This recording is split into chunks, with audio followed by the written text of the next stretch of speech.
So growing up, I wasn't raised in a horse family. So the very first time I really remember horses was my mom took me to a little riding stable, and I was probably about 3. And I remember she just sat there and held me on a horse. And like from that day on, I was hooked. And like I said, we raced motorcycles. That's what we did. We rode horsepower, not horses.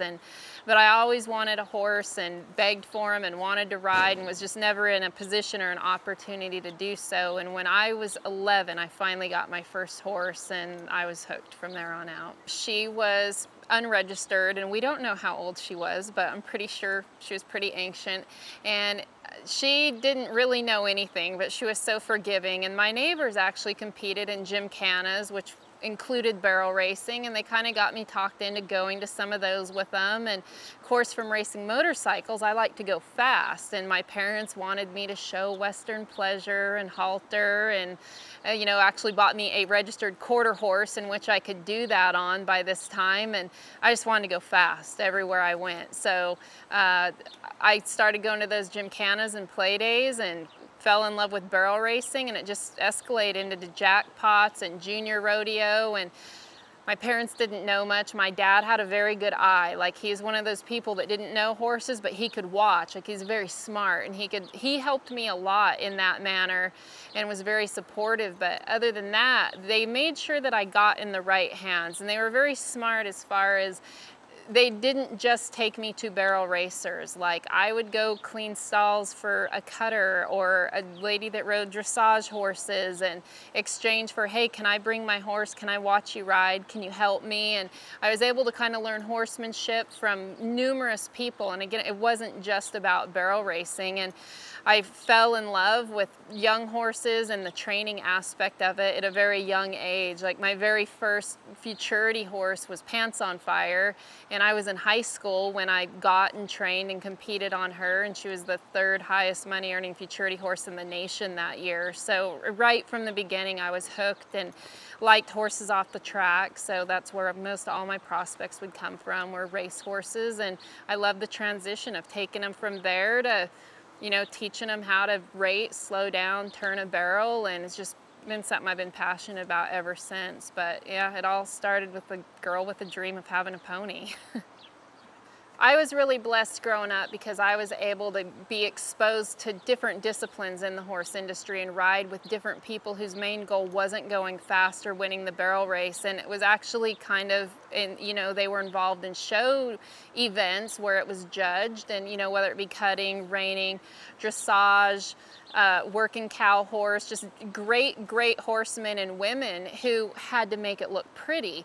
So I learned the fundamentals of how to control the horse's body, and then was able to kind of take what worked for me of controlling that horse's body, but then understanding that I'm not in a judged event, and even though I want it to be pretty and correct, it still needs to be fast. So I was able to form a style that works for me based on what they do, but also making it so my horse can be as fast as possible through that turn. So I feel like it's really important for barrel racers to get that, especially, young up and coming ones. Like, I would never turn down the opportunity to go ride with a great hand. I mean, whether it be a horsemanship guy, like Chris Cox, like you name it, like anybody who's just knowledgeable in the horse industry and you can learn from. I think you can learn so much. And for me, I can't always take it as gospel. I've got to find what works for me. I got to stay true to myself and my roots and what I believe in. But I learn from people all the time, and I think as a barrel racer, you need to. Like, you really need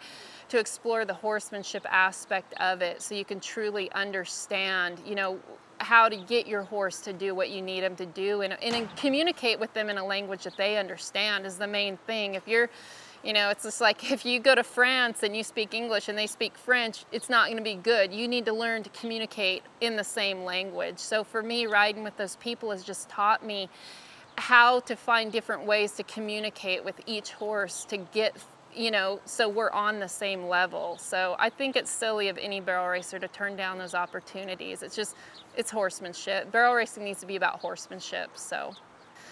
The National Finals Rodeo, it's kind of one of those things when you go there that you're overwhelmed and you want to say it's this weird contradiction for me in my brain. Like, you want to elevate it into something huge, but at the same thing, like the way my brain and my mind works, I don't want to psych myself out. So I'm like, it's just another rodeo. It lasts for 10 days. It's a new rodeo every night. So I think depending on how a person mentally thinks of things depends on how they look at going to the national finals.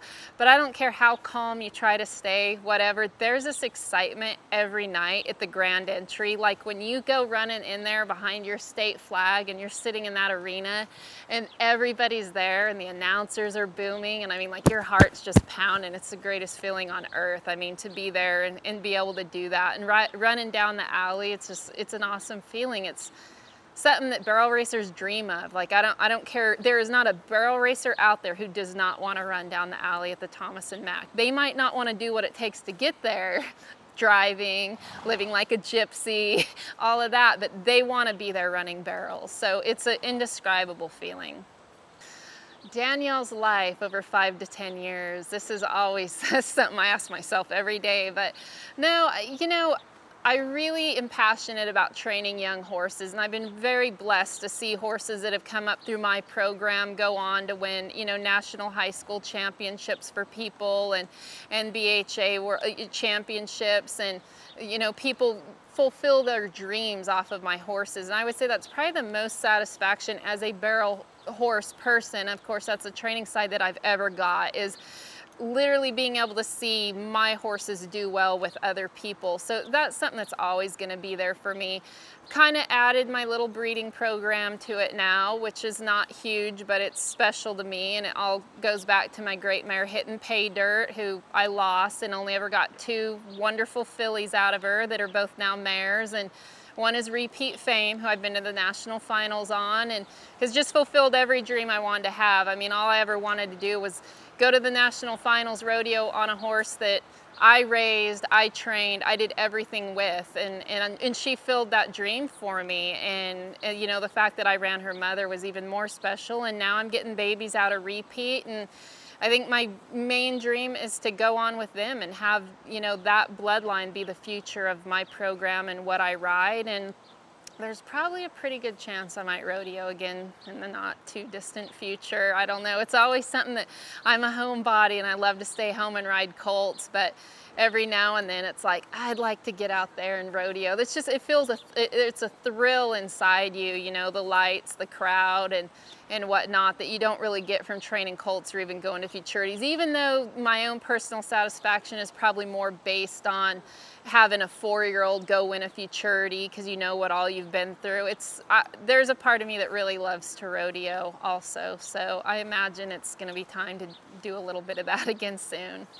So every barrel racer has those favorite runs on their favorite horses, and I've been really lucky to have a few really wonderful horses that have done amazing things for me. And some of the most memorable things I've done have been places that really weren't that big or didn't pay that well, but like, I'll never forget when I got Howlin' at the Moon and, you know, took him to the Denver rodeo in January and had to beg my dad to let me go, and, you know, and so much pressure. He didn't want me to go, and like, just the fact that he went there and I won the rodeo. He did so well. I won the 2nd round, the short round, and just that feeling of like running in the short round and having that opportunity to win. And so I get a little emotional, I'm sorry, but those great horses, they mean the world to me. I can't watch Secretariat run without bawling either.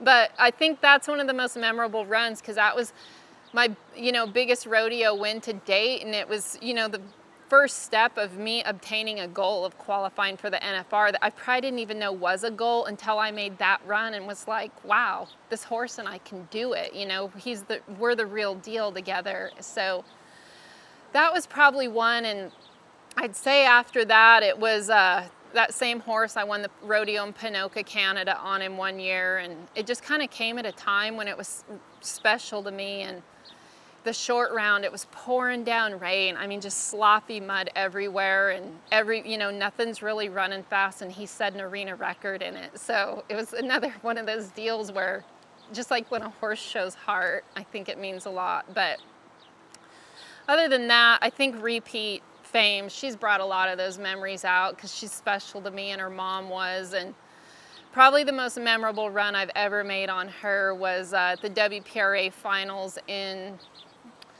you're gonna have to bear with me here, 2008, I believe it was. She won the first round of the Open, and that by 3/10. And I mean, it's who's who in barrel racing was there, and it was probably the best barrel run I've ever made in my entire life. And I don't have it on video, but someone does, because it was shown on the WPRA channel and I always want to get it. So if anyone can get that, you let me know. But that was probably the best barrel run I've ever made in my life. And it was just one of those deals where when I was running her, like, you knew it was that good. Like, I was like, wow, this is, you know, just the feel of what was going on under you. So obviously I get emotional over everything for a different reason, but horses have a way of making each run special. Like, they just come through for you in a way that means a lot, and it's not always the biggest check you won or the most pressure you were under. It was just when a horse came through at a time that you needed it. So those are probably my 3 most memorable runs.